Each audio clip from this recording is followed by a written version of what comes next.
ایک دفعہ کا ذکر ہے کہ ملک یمن پر ایک بادشاہ حکومت کرتا تھا۔ اس کے 4 بیٹے اور 4 بیٹیاں تھیں۔ اسے حکومت کرتے ہوئے بہت زمانہ گزر گیا، یہاں تک کہ وہ بوڑھا ہو گیا۔ اس کے سر، داڑھی اور مونچھوں کے بال برف کی مانند سفید ہو گئے اور وہ آئے دن بیمار رہنے لگا۔ ایک مرتبہ تو ایسا بیمار ہوا کہ بچنے کی کوئی امید نہ رہی۔ تب زندگی سے مایوس ہو کر اس نے اپنے 4 بیٹوں کو پاس بلایا اور کہنے لگا، پیارے بیٹو، میں اب مرنے والا ہوں، اس لیے جو کچھ میں تم سے کہوں اسے غور سے سننا۔ یہ سنتے ہی 4 بیٹوں کی غم سے بری حالت ہو گئی اور انہوں نے رونا شروع کر دیا۔ انہیں اپنے باپ سے بڑی محبت تھی۔ لڑکوں کو روتے دیکھ کر بادشاہ نے خاموش رہنے کی ہدایت کی اور کہا، عزیز بیٹو، جو دنیا میں آیا ہے اسے ایک نہ ایک دن جانا بھی ہے، یہی قدرت کا دستور ہے، لہٰذا رونے دھونے کے بجائے میری بات غور سے سنو اور اس پر عمل کرنے کا وعدہ کرو۔ بہت بہتر ابا جان، آپ فرمائیے، ہم سن رہے ہیں۔ 4 شہزادوں نے آنسو پونچھتے ہوئے جواب دیا، دیکھو، جب میں دنیا سے رخصت ہو جاؤں گا تو لوگ مجھے نہلا دھلا کر کفن پہنائیں گے اور پھر میری میت قبرستان میں لے جا کر دفنا دیں گے۔ اس کے بعد مسلسل 3 راتوں تک تم میں سے جو کوئی بھی میری قبر پر پہرا دے گا وہی میرے تخت و تاج کا حقدار ہوگا۔ تم میں سے جو لڑکا بادشاہ بن جائے اس کے لیے میرا حکم یہ ہے کہ وہ اپنی بہنوں کی اچھی طرح دیکھ بھال کرے، کسی کو تکلیف نہ پہنچائے، اور جب وہ جوان ہو جائیں تو ان کی شادیاں کرے۔ لڑکیوں کی شادیاں کرنے کا طریقہ یہ ہے کہ جو کوئی بھی پہلی بار تمہارے پاس آ کر کسی لڑکی سے شادی کرنے کی خواہش ظاہر کرے اس کے ساتھ لڑکی کی شادی کر دینا، خواہ آنے والا کوئی انسان ہو یا درندہ یا آسمان پر اڑنے والا پرندہ۔ وعدہ کرو کہ تم اپنے باپ کی اس وصیت پر سچے دل سے عمل کرو گے۔ 4 شہزادوں نے قسم کھا کر عہد کیا کہ وہ وصیت کو دل و جان سے پورا کرنے کی کوشش کریں گے، اگرچہ وہ سب دل ہی دل میں حیران تھے کہ اس عجیب و غریب وصیت کا آخر مطلب کیا ہے۔ انہوں نے بہت دماغ لڑایا لیکن کسی کی سمجھ میں کچھ نہ آ سکا۔ آخر انہوں نے سوچا کہ مرتے بوڑھے بادشاہ کے ہوش و حواس جاتے رہے تھے، اس لیے اس نے ایسی بے معنی وصیت کر دی ہوگی، لیکن انہوں نے اپنے باپ سے وعدہ کیا تھا کہ وہ اس وصیت پر عمل کریں گے۔ اس لیے جب بادشاہ مر گیا اور وہ اسے قبرستان میں دفن کر آئے تو پہلی رات سب سے بڑے شہزادے نے اس کی قبر پر پہرا دینے کا فیصلہ کیا۔ سورج غروب ہوتے ہی وہ باپ کی قبر پر پہنچ گیا۔ قبرستان میں بھیانک سناٹا تھا۔ جب اندھیرا زیادہ ہوا تو بڑی بڑی چمگادڑیں فضا میں پرواز کرنے لگیں۔ ان کی آنکھوں سے زرد رنگ کی چنگاریاں نکل رہی تھیں۔ بڑا شہزادہ یہ دیکھ کر بہت خوفزدہ ہوا اور اس کے لیے قبرستان میں ایک ایک پل کاٹنا دشوار ہو گیا۔ آدھی رات ہوتے ہی قبرستان میں سے بھیانک اور ڈراؤنی چیخیں بلند ہونے لگیں، جیسے بدروحیں چلا چلا کر رو رہی ہوں۔ یہ آوازیں ایسی ہولناک تھیں کہ بڑے شہزادے کا کلیجہ اچھل کر حلق میں آ گیا۔ اس کا بدن خوف سے تھر تھر کانپنے لگا اور صبح ہونے سے پہلے ہی وہ قبرستان سے بھاگ نکلا۔ اگلی رات دوسرا شہزادہ اپنے باپ کی قبر پر پہرا دینے کے لیے گیا۔ اس نے بڑے بھائی کی زبانی سارا قصہ سن لیا تھا کہ کس طرح اسے بدروحوں نے ڈرایا تھا۔ وہ باپ کی قبر کے پاس مصلی بچھا کر نماز پڑھنے لگا، یہاں تک کہ آدھی رات ہو گئی۔ یکایک قریب ہی سے ایک بھیانک چیخ بلند ہوئی اور سارے قبرستان میں پھیل گئی۔ وہ دہشت سے تھرا گیا اور اٹھ کر بے تحاشا قبرستان سے باہر بھاگا۔ خوفناک چیخیں برابر قبرستان کے دروازے تک اس کا پیچھا کرتی رہیں۔ تیسری رات تیسرا شہزادہ قبرستان جانے کے لیے تیار ہوا۔ اس کا خیال تھا کہ دونوں بڑے بھائی ڈرپوک ہیں، بھلا یہ آوازیں اور چیخیں کسی کا کیا بگاڑ سکتی ہیں۔ وہ بڑی بہادری سے تمام رات بادشاہ کی قبر پر جاگتا رہا اور کوئی آواز سنائی نہ دی۔ وہ خوش تھا کہ شیطان روحیں اس سے ڈر کر ادھر نہیں آئیں، لیکن صبح ہونے میں ابھی کچھ دیر تھی کہ اسے اپنے ارد گرد نہایت ڈراؤنی شکلیں دکھائی دینے لگیں۔ ان کے چہرے کالے تھے اور لمبے لمبے سفید دانت منہ سے باہر نکلے ہوئے تھے۔ ان کالی بلاؤں نے اسے ہر طرف سے گھیرنا چاہا۔ پھر یکایک انہوں نے مکروہ آوازوں میں قہقہے لگا کر کہا، پکڑ لو اس نوجوان کو اور اس کی تکا بوٹی کر کے ہڑپ کر جاؤ، پکڑ لو، پکڑ لو، یہ جانے نہ پائے۔ تیسرے شہزادے نے یہ تماشا دیکھا تو خوف سے اس کا خون رگوں میں جمنے لگا۔ اس نے آؤ دیکھا نہ تاؤ، سر پر پاؤں رکھ کر وہاں سے بھاگا اور محل میں جا کر ہی دم لیا۔ دیر تک وہ اپنا پھولا ہوا سانس ٹھیک کرتا رہا، اوپر تلے پانی کے کئی پیالے پیے، تب کچھ جان میں جان آئی۔ چوتھی رات جب سب سے چھوٹا شہزادہ قبرستان جانے کے لیے تیار ہوا، اس کا نام عبدل تھا اور اپنے تینوں بھائیوں سے زیادہ عقل مند، ہوشیار اور نیک تھا۔ اس نے اپنی تلوار کمر سے باندھی اور قبرستان میں جا پہنچا۔ بڑے بھائیوں نے اس کا مذاق اڑایا اور کہا، جو کام ہم سے نہیں ہو سکا وہ عبدل کیا کرے گا؟ کیا یہ ہم سے زیادہ بہادر ہے؟ دیکھ لینا، ابھی خوف سے لرزتا کانپتا بھاگا چلا آئے گا۔ رات بھر عبدل باغ کی قبر پر جاگتا رہا۔ تلوار اس کے ہاتھ میں تھی۔ اس نے سن رکھا تھا کہ تلوار کے سامنے بڑے بڑے خبیث جن اور بھوت بھاگتے ہیں۔ رات بیگتی رہی، ستارے آہستہ آہستہ مغرب کی طرف جھکتے رہے۔ کوئی ڈراؤنی آواز سنائی نہ دی، ہر طرف گہرا سناٹا تھا۔ جب مشرقی افق کی جانب سے روشنی کی سنہری لکیر نمودار ہو رہی تھی کہ یکایک اس نے قبرستان کی دیوار کے قریب ایک خوفناک دیو کو کھڑے دیکھا۔ اس کا چہرہ بڑا بھیانک تھا اور آنکھوں سے آگ کے شعلے اٹھ رہے تھے۔ اس نے وہیں سے اپنے بازو پھیلائے۔ یہ بازو عبدل کو پکڑنے کے لیے بڑھنے شروع ہوئے اور بڑھتے بڑھتے بہت نزدیک آ گئے۔ عبدل نے دیکھا کہ اس کے ہاتھ کسی درندے کے پنجوں کی طرح مڑے ہوئے ہیں اور ان پر لمبے لمبے نکیلے ناخن ہیں۔ عبدل نے اطمینان سے تلوار کا ہاتھ مارا۔ دیو کا ایک پنجہ کٹ کر نیچے گرا۔ پنجہ کٹتے ہی اس نے خوفناک چیخ ماری اور غائب ہو گیا۔ عبدل نے اس کا کٹا ہوا پنجہ اٹھا کر اپنے کرتے کی جیب میں رکھ لیا۔ اتنے میں صبح ہو گئی۔ وہ قبرستان سے نکل کر محل میں واپس آ گیا۔ دوسری رات وہ پھر قبرستان میں گیا اور باپ کی قبر کے پاس بیٹھ گیا۔ آج بھی تلوار اس کے ہاتھ میں تھی۔ ساری رات اسے کوئی بدرو دکھائی نہ دی اور نہ اس نے کوئی بھیانک چیخ سنی، لیکن صبح کے وقت اچانک ایک ڈرونی شکل کا جن زمین کا سینہ پھاڑ کر نکلا۔ اس کے دانت شارک مچھلی کے دانتوں کی طرح لمبے اور تلوار کی مانند تیز تھے اور چہرہ ایسا خوفناک کہ عبدل کی جگہ کوئی اور ہوتا تو ڈر کے مارے وہیں اس کا دم نکل جاتا۔ عبدل نے اللہ کا نام لے کر تلوار ماری اور جن کی گردن اڑا دی۔ گردن کٹتے ہی وہ دڑام سے گرا۔ عبدل نے بڑھ کر اس کے دونوں کان کاٹ دیے۔ کان کٹتے ہی جن کا دڑ آپ ہی آپ راکھ کے ڈھیر میں تبدیل ہو گیا۔ عبدل نے اس کے کٹے ہوئے کان جیب میں رکھ لیے اور قبرستان سے نکل کر محل میں واپس آ گیا۔ سارا دن وہ آرام سے سویا رہا اور سورج غروب ہونے سے تھوڑی دیر پہلے جاگا، نہا دھو کر کھانا کھایا اور تلوار سنبھال کر قبرستان کی جانب روانہ ہوا۔ یہ تیسری اور آخری رات تھی جو اپنے باپ کی وصیت پوری کرنے کے لیے اسے قبر کے پاس جاگ کر گزارنی تھی۔ عبدل ہر خطرے کا مقابلہ کرنے کے لیے تیار تھا اور تھوڑی تھوڑی دیر بعد آس پاس کا جائزہ لے لیتا تھا۔ آدھی رات تک کوئی خاص واقعہ پیش نہ آیا، لیکن جو ہی آدھی رات ہوئی تو وہ ہوشیار ہو گیا۔ یکایک اسے محسوس ہوا کہ قبرستان میں بہت سے لوگ چل پھر رہے ہیں۔ وہ ان کے سائے تو دیکھ رہا تھا مگر ان کی صورت دکھائی نہ دیتی تھی۔ تھوڑی دیر بعد آہستہ آہستہ ایسی آوازیں سنائی دینے لگیں جیسے بہت سی بلیاں رو رہی ہوں اور کتے غرغا رہے ہوں۔ عبدل نے آوازوں اور سایوں کی طرف کوئی دھیان نہ دیا۔ وہ جانتا تھا کہ یہ سب شیطانی حرکتیں اسے ڈرا کر قبرستان سے بھگا دینے کے لیے ہو رہی ہیں۔ غرض وہ اپنی جگہ جمع رہا۔ رفتہ رفتہ یہ آوازیں خوفناک چیخوں میں بدل گئیں۔ پھر آگ کی بنی ہوئی شکلیں قبرستان میں پھیل گئیں۔ ان کے ہاتھوں میں آگ کی تلواریں تھیں اور وہ چیختی چلاتی عبدل کی طرف بڑھ رہی تھیں۔ ان کی تعداد ہزاروں کے لگ بھگ ہوگی۔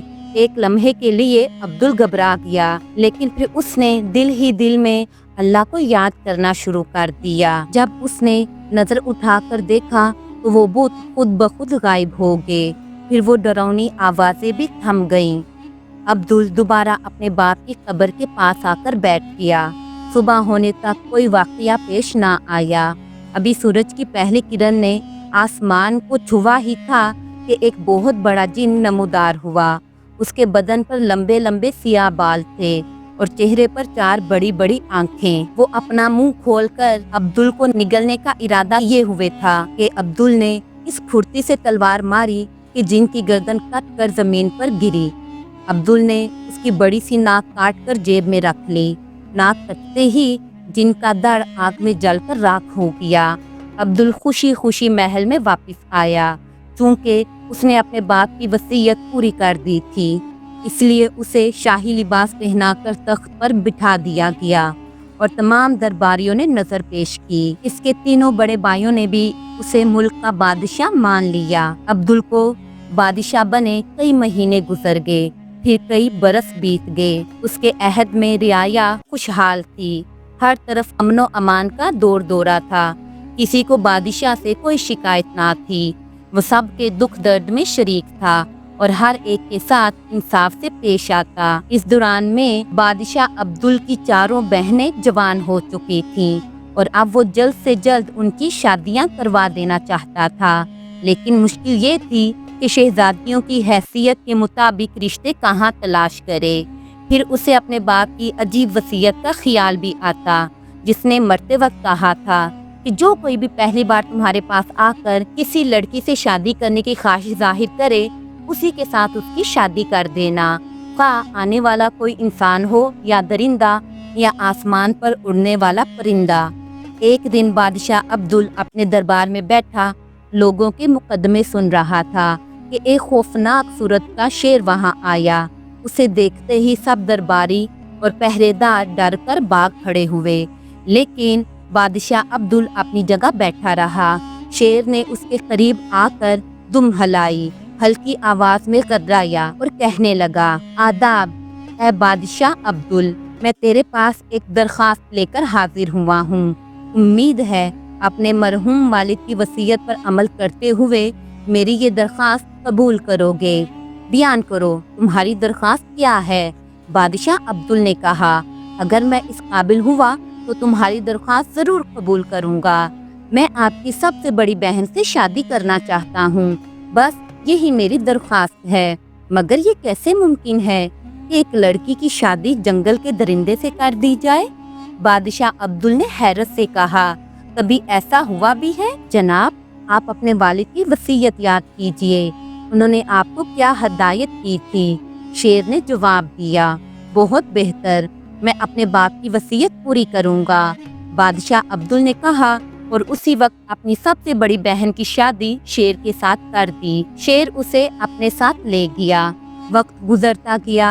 बादशाह अब्दुल को अपनी बड़ी बहन और उसके शोहर शेर के बारे में कुछ पता न चला कि वो कहाँ और किस हाल में है। एक दिन क्या हुआ कि एक बड़ा सा चीता दाढ़ता गरजता दरबार में आया और दरख्वास्त की कि बादशाह अब्दुल अपनी दूसरी बड़ी बहन की शादी उसके साथ कर दे। जब सुल्तान ने एतराज किया कि भला चीते की शादी एक शहजादी से कैसे हो सकती है, तो चीते ने उसको उसके बाप की वसीयत याद दिलाई। मजबूर होकर बादशाह ने अपनी दूसरी बहन की शादी एक चीते से कर दी और वो भी शहजादी को लेकर चला गया। अभी चीते को गए थोड़ी देर ही हुई थी कि आसमान से एक बहुत बड़ा उकाब नीचे उतरा और बादशाह अब्दुल से कहने लगा, मैं आपकी तीसरी बहन से शादी की दरख्वास्त लेकर आया हूँ। उम्मीद है आप अपने बाप की वसीयत पर अमल करते हुए उसकी शादी मुझसे कर देंगे। बादशाह अब्दुल ने उकाब की बात भी मान ली और तीसरी बहन की शादी उसके साथ कर दी। आप तीसरी शहजादी को अपने साथ लेकर उड़ गया। चंद लम्हों बाद वो इतना ऊंचा हो गया कि एक नन्ही मुन्नी चिड़िया की मानिंद दिखाई देने लगा। तीसरी बहन की रुखसत होने के बाद बादशाह अब्दुल ने सोचा, चौथी बहन की शादी शायद किसी इंसान से हो जाए। मुनासिब ये है कि किसी जानवर या दरिंदे के आने से पहले ही मैं अपनी बहन की शादी किसी अच्छे आदमी से कर दूं। अब ज्यादा वक्त जाया करना ठीक नहीं होगा। खुदा ने चाहा तो कल ही मैं ये काम सर अंजाम दे दूंगा।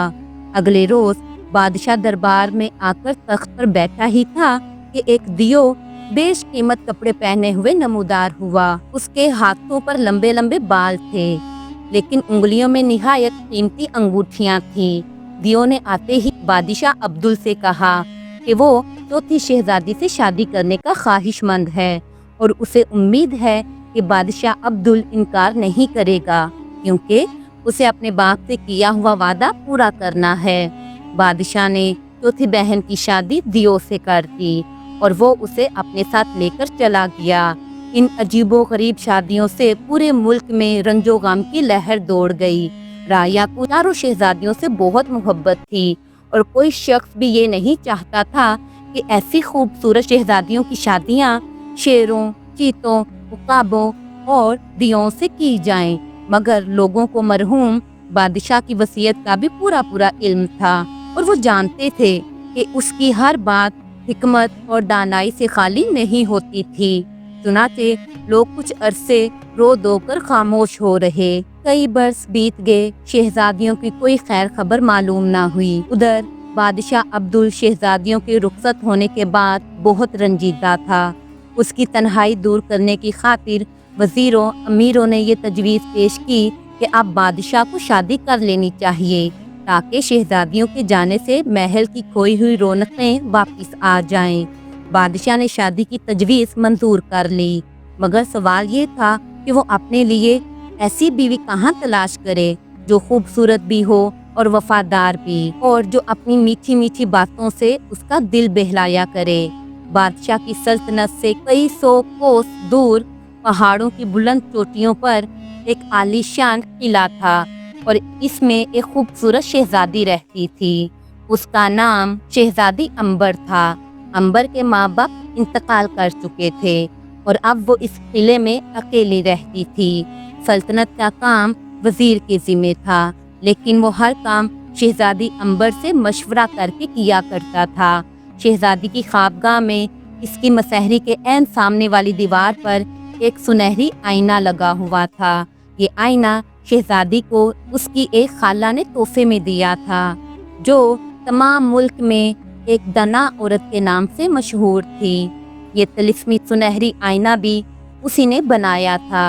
हर रोज सुबह सवेरे जब शहजादी अंबर की आंख खुलती तो वो इस आईने के सामने खड़ी होकर कहती, ऐ सुनहरी आईने, बता मुझसे शादी कौन करेगा। उस सुनहरी आईने में से हमेशा यही आवाज़ आती, ऐ शहजादी, तू एक बहादुर और खूबसूरत नौजवान बादशाह की बीवी बनेगी। आईने की ये बात सुनकर शहजादी सोचती कि न जाने इस वक्त वो बादशाह कहाँ होगा और क्या कर रहा होगा, और ना मालूम कब मेरी उससे मुलाकात होगी। एक दिन जब आईने ने हस्बे मामूल यही जवाब उसे दिया तो शहजादी ने अपनी बूढ़ी खादमाए खास को तलब किया। ये वो औरत थी जिसने बचपन से ही शहजादी अंबर को माँ बनकर पाला था और शहजादी उसकी बड़ी इज्जत करती थी।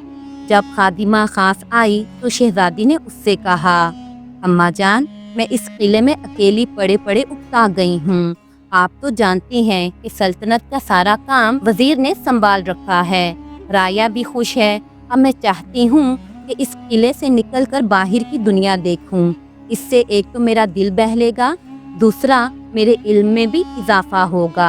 आपकी क्या राय है अम्मा जान? खादमाए खास ने खुश होकर कहा, है बेटी, मैं क्या और मेरी राय क्या, जैसी आपकी मर्जी, मैं तैयार हूँ। आप बोले, आप कहाँ चलेंगी? तो शहजादी अंबर ने अपनी खादमाए खास की तरफ देखते हुए कहा, मैं एक आम औरत के बेस सफर करना ज्यादा पसंद करूंगी ताकि लोग मेरी तरफ तवज्जो ना करें। इसके अलावा रास्ते में इन डाकुओं का भी तो खतरा है जो बड़े बड़े काफिलों को लूट लिया करते हैं। हम अपने साथ ज्यादा से ज्यादा 2 नौकर ले लेंगे और जरूरी साजो सामान, सोने की अशरफियाँ मैं अपने लिबास के अंदर सी लूंगी ताकि अगर डाकू हमें आन घेरें तो उन्हें सोने की अशरफियों का पता न चल सके। गर्ज शहजादी अंबर अपने किले से निकलकर सफर पर रवाना हो गई। उसे देखकर कोई ये ना कह सकता था कि वो एक शहजादी है और इसके सीधे सादे लिबास में बहुत सी सोने की अशरफियां सिली हुई हैं। उधर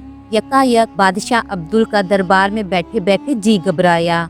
उसने सोचा सैरो सियाहत के लिए जाना चाहिए। बहुत दिन हो गए, महल से बाहर निकलने का मौका ही नहीं मिला।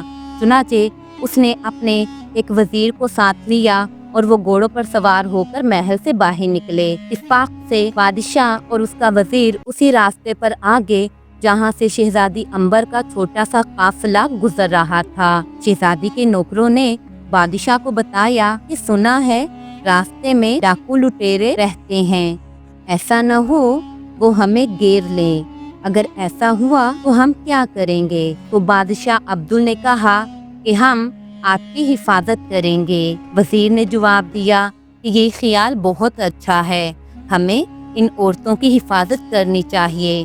गर्ज ये दोनों भी इस काफिले में शामिल हो गए और अपने आप को ताजिर जाहिर किया।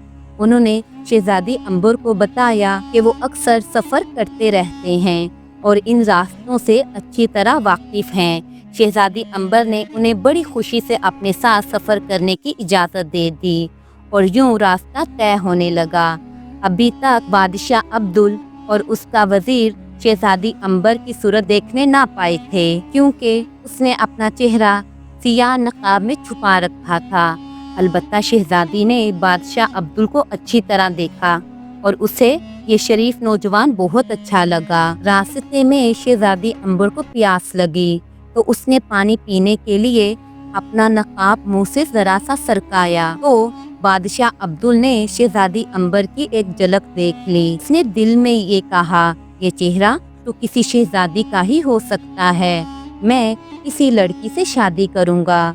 लेकिन कुछ खबर नहीं कि ये कौन है और इसकी शादी हो चुकी है या नहीं। बात हुई तो उसने अपने वजीर को अपने पास बुलाया। वजीर कहने लगा, हजूर ये कौन सी बड़ी बात है?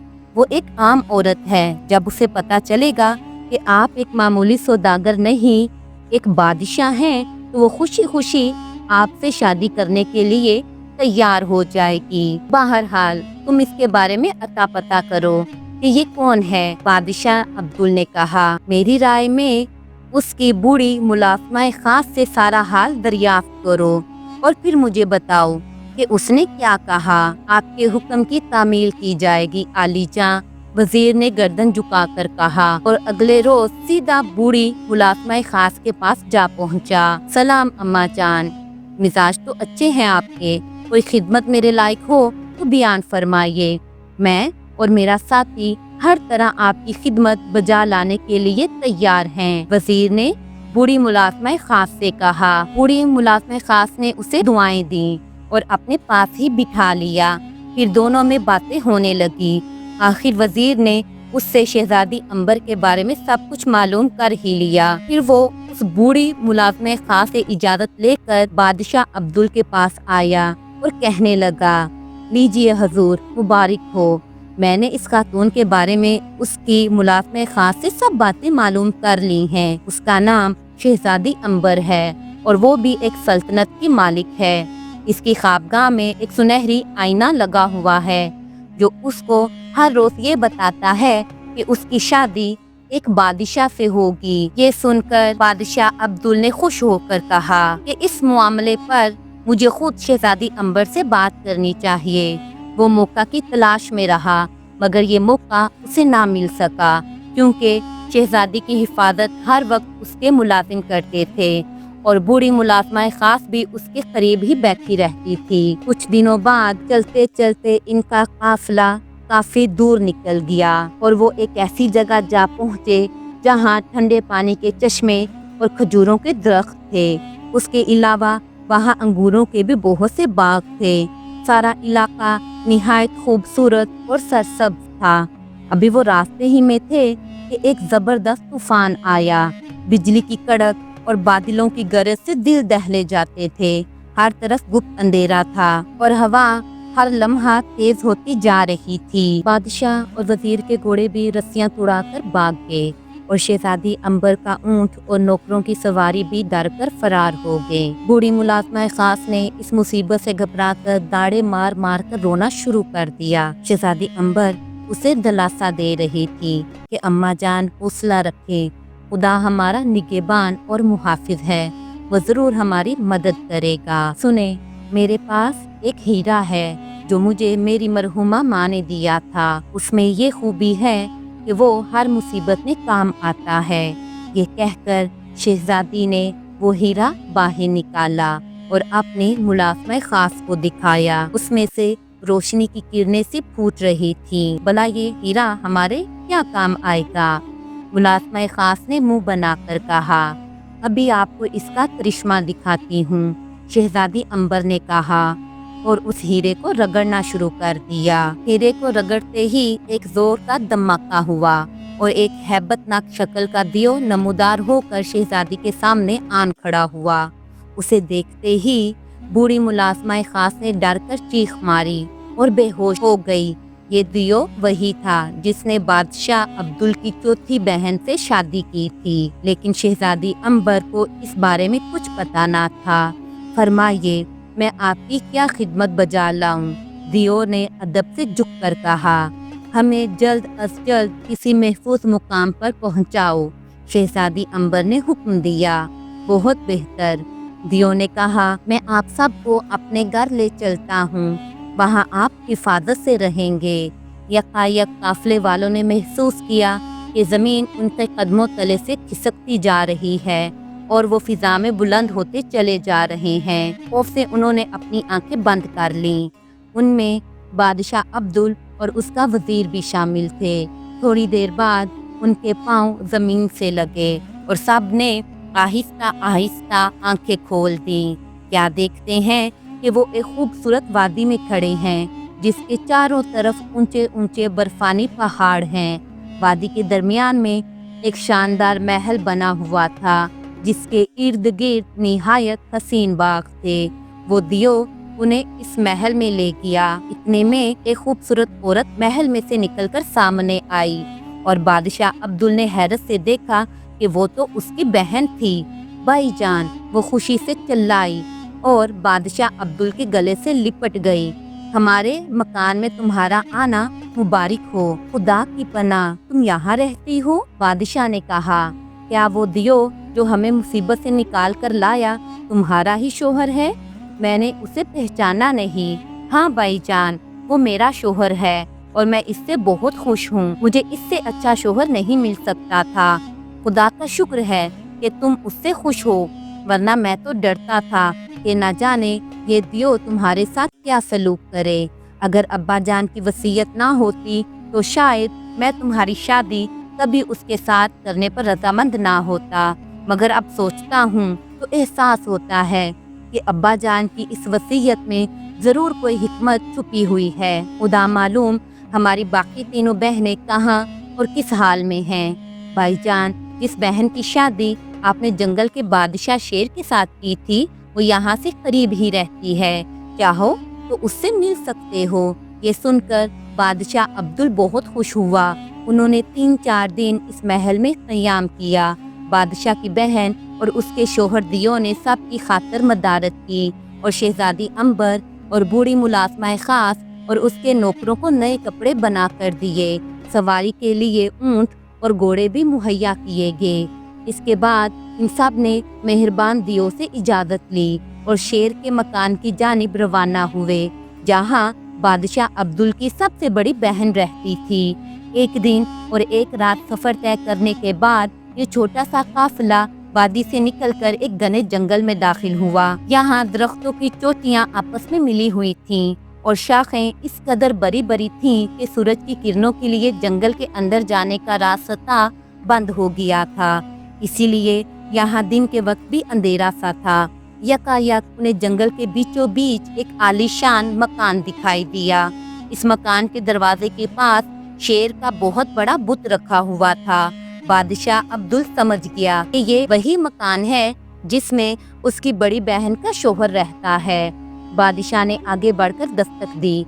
थोड़ी देर बाद मकान के अंदर से शेर के दाड़ने और गरजने की हैबतनाक आवाज़ सुनाई दी। सब के सब लरसने और कांपने लगे, लेकिन बादशाह अब्दुल ने तसल्ली दी और कहा कि घबराने की कोई बात नहीं। इतने में दरवाज़ा खुला और एक शेर खड़ा नजर आया। इसका जबड़ा खुला हुआ था और नुकीले दांत बड़े खौफनाक दिखाई दे रहे थे। शेर को इतने करीब पाकर वो बूढ़ी मुलाजमा खास चीख मारकर बेहोश हो गई। खुश आमदीद प्यारे बादशाह अब्दुल। शेर ने उसे पहचान लिया और खुश होकर कहा, आइए आइए, बेखौफ होकर मेरे गरीब खाने में तशरीफ ले आइए। अरे, ये बड़ी भी शायद डर कर बेहोश हो गई हैं, इन्हें भी अंदर ले आइए, अभी होश में आ जाएंगी। ये सुनकर सबकी जान में जान आई और वो अंदर चले आए। क्या देखते हैं कि हर कमरा सजा हुआ है। बहुत से नौकर, चाकर, लोंडियां, गुलाम, कनीज़े, बांतियां कामों में मसरूफ हैं। मेहमानों के आने की खबर सुनकर बादशाह अब्दुल की बड़ी बहन भी अपने कमरे से निकल कर आई। दोनों बहन भाई एक दूसरे को देखकर बहुत खुश हुए। बड़ी बहन ने बताया कि वो अपने शोहर से बहुत खुश है और उसे यहाँ कोई तकलीफ नहीं है। शेर ने इसरार करके इन्हें कई दिन अपने यहाँ मेहमान ठहराया और खूब खाकर दुआसे की। तरह तरह के खाने मेहमानों के लिए रोज पकते और हर किस्म का फल उनके सामने रखा जाता। एक दिन बादशाह अब्दुल ने अपनी बहन से जिक्र किया कि वो शहजादी अंबर से शादी करना चाहता है। क्या इस मामले में आप मेरी मदद कर सकती हैं? बहन ये सुनकर बहुत खुश हुई क्योंकि वो भी शहजादी अंबर को पसंद करने लगी थी। उसने शहजादी की रजामंदी हासिल की और उसे अगली रात ही बड़ी धूमधाम से इन दोनों की शादी करा दी गई। यूं उस सुनहरी तिलिस्मी आने की पेशेनगोई भी पूरी हो गई। शादी के बाद बादशाह अब्दुल और उसकी बीवी शहजादी अंबर शेर के घर में 1 माह तक मेहमान रहे। इसके बाद उन्होंने जाने की इजाज़त हासिल की। बादशाह अब्दुल ने शेर से कहा, भाई, तुमने जिस खलूस और मोहब्बत से मेहमान नवाजी के फ़राइज़ सरअंजाम दिए, मैं और मेरी बीवी इसका शुक्रिया अदा करते हैं। यहाँ हमने अपनी ज़िंदगी का बेहतरीन वक्त गुजारा। काश मैं इस काबिल होता कि तुम्हारी कोई खिदमत बजा ला सकता। अगर कोई काम मेरे लायक हो तो ज़रूर बताना। हाँ भाई, एक काम ऐसा ज़रूर है जो तुम मेरे लिए कर सकते हो।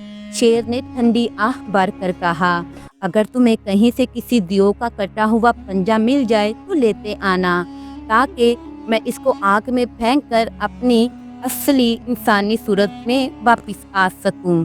दियो का कटा हुआ पंजा? बादशाह अब्दुल ने हैरत से कहा, जी हाँ, तुमने मुझे पहले क्यों नहीं बताया? मेरी जेब में इस वक्त भी एक दियो का कटा हुआ पंजा मौजूद है।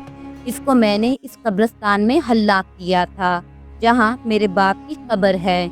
मुझे मालूम था कि दियो के पंजे जादू का तोड़ करने में काम आते हैं। ये सुनते ही शेर खुशी से उछल पड़ा। उसने उसी वक्त नौकरों को हुक्म दिया कि आग का अलाव रोशन किया जाए। आग जलाई गई और दियो का पंजा उसमें फेंक दिया गया। पंजे का आग में डालना था कि शेर एकदम गायब हो गया और उसकी जगह एक हसीन और जमील नौजवान बादशाह अब्दुल के सामने खड़ा हुआ था। एक बार फिर इस मकान में खुशी के शादियाने बजने लगे। चंद रोज बाद मेहमानों ने जाने की इजाजत तलब की। बड़ी बहन और उसका शोहर इस मर्तबा मेहमानों को जंगल की आखिरी सरहद तक रुखसत करने आए। अब उन्होंने शमाल की जानिब रुख किया।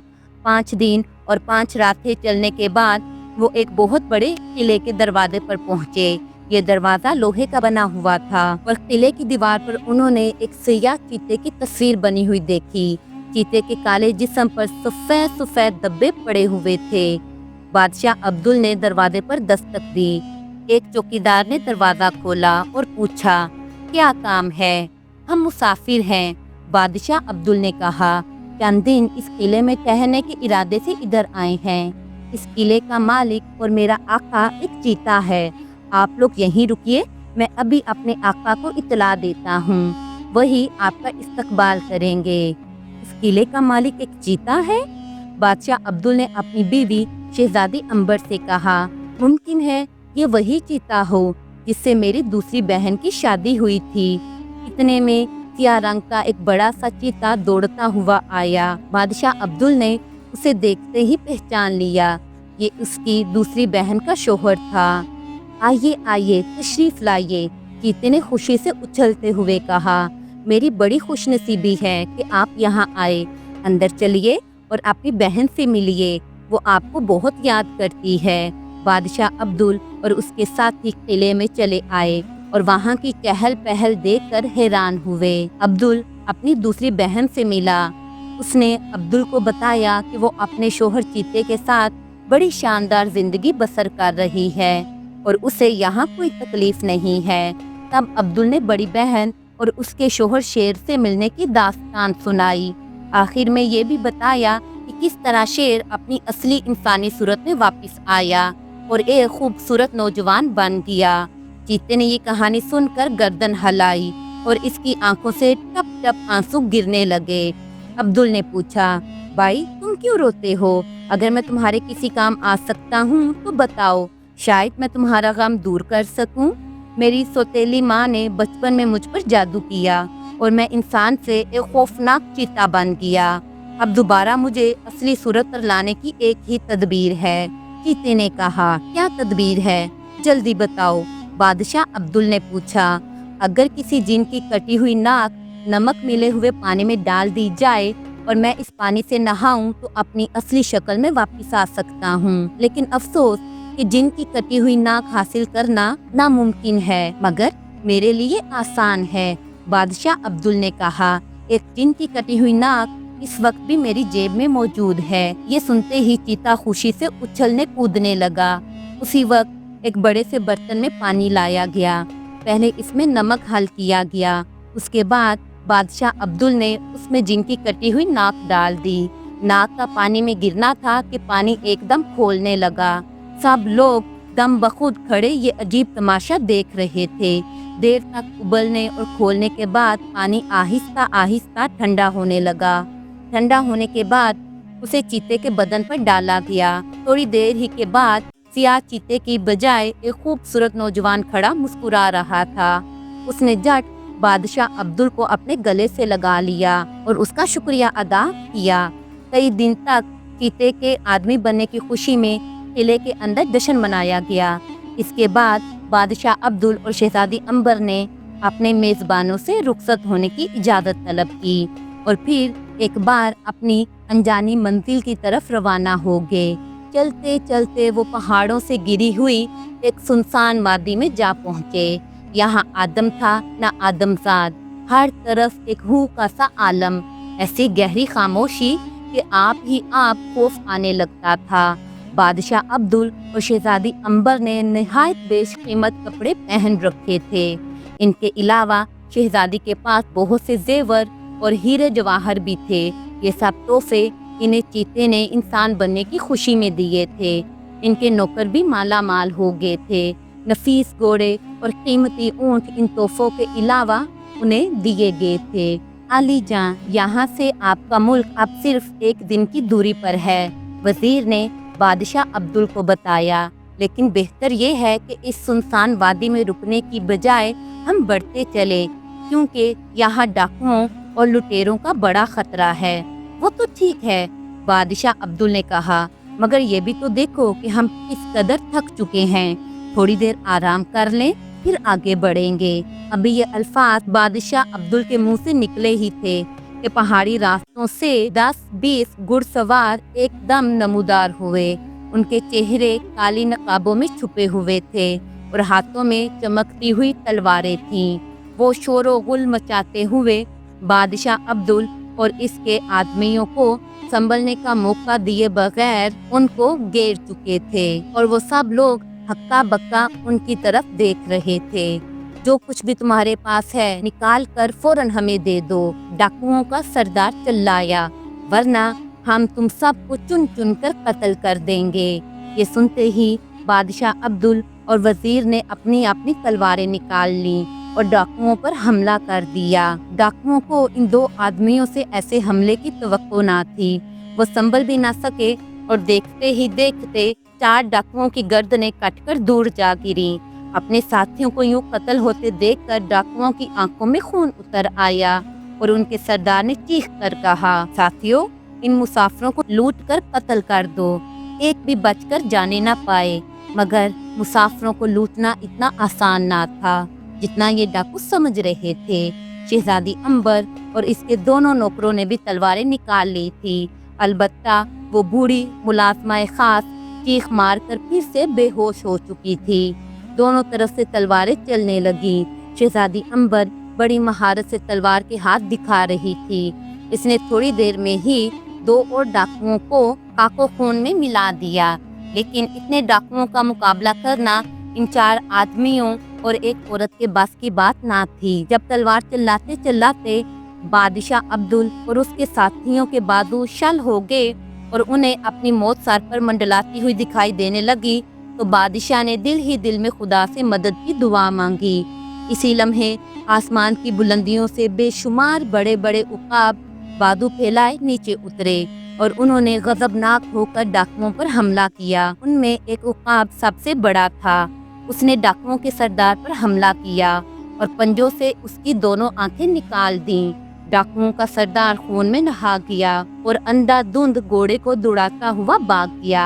सरदार को भागते देखा तो दूसरे डाकू भी फरार हो गए, लेकिन उकाबों ने दूर तक उनका पीछा किया और जब तक उन सब की आंखें ना नोच ली उन्हें ना छोड़ा। बादशाह अब्दुल, वजीर और शहजादी अंबर हैरत से ये मंजर देख रहे थे। थोड़ी देर बाद मैदान में डाकुओं की लाशें पड़ी थीं।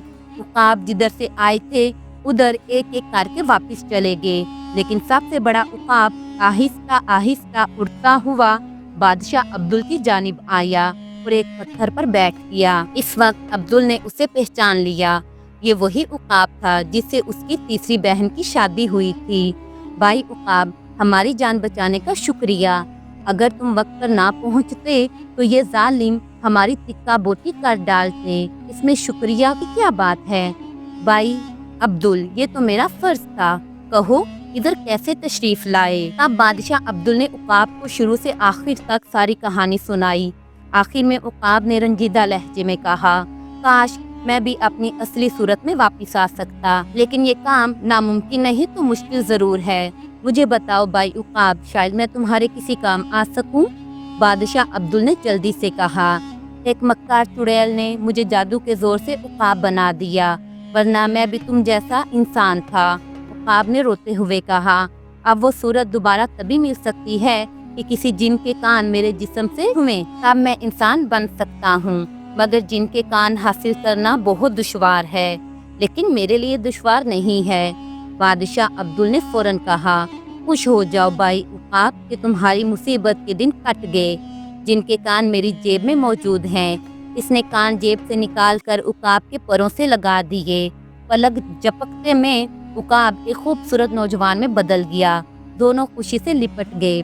फिर वो नौजवान बादशाह अब्दुल को अपने घर ले गया, जो वहीं एक पहाड़ की चोटी पर बना हुआ था। बादशाह अब्दुल की तीसरी बहन इतनी मुद्दत बाद अपने भाई को देखकर बहुत खुश हुई और जब इसे मालूम हुआ कि इसका शोहर उकाब के रूप से बदलकर अब इंसान बन चुका है, तो उसकी खुशी का कोई ठिकाना ना रहा।